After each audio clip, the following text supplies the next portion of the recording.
Now, this is an interesting little piece of technology. I was debating with myself whether or not I wanted to go ahead and include it, but ultimately, I decided to. One thing I have gone through with my students, again, I work with special needs students, and one thing we have worked on in our communication class are forms of self-expression. And so, one thing we've talked about is music. And there are not a lot of opportunities that my students have had to get out and try and really express themselves musically. But what I found is even some students who don't engage with the material at all, if I can somehow tie it into video games, especially retro video games for some strange reason, these kids get really interested and really invested and really engaged.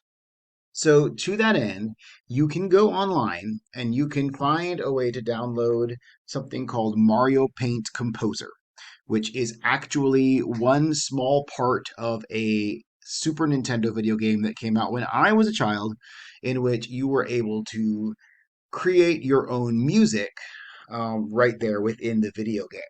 And this is incredibly faithful to what was in that program. So you'll see at the top here all of these different icons. By the way, these websites that you get up top here, I don't believe either of those are still functioning. It's a different mirrored site that you get the download from now. But each of these icons are essentially different instruments or different voices. And this is where it's a real shame that I'm using the free version of the screencaster because it doesn't include the computer audio. And so you can't actually hear what I am doing with each of these. But you will put them on and they function just like notes on a staff with different voices.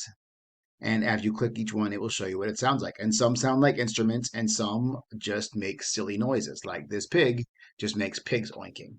But you can put them on the staff and they are different pitches and they will make some semblance of music when you put them all together. So if you want to see some of the really creative things that people have done with this program, you can go onto YouTube and if you do any search for Mario Paint Composer, you'll see some really incredible creations. So this is not generally something that we'll download on a school computer, obviously, but I have a copy on my personal computer so I'll bring it into class and I'll let students play around with it.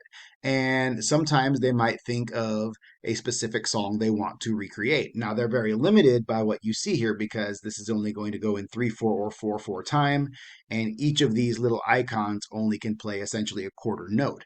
But you can learn to adjust the tempo so you can actually make it to where that quarter note is either shorter or longer.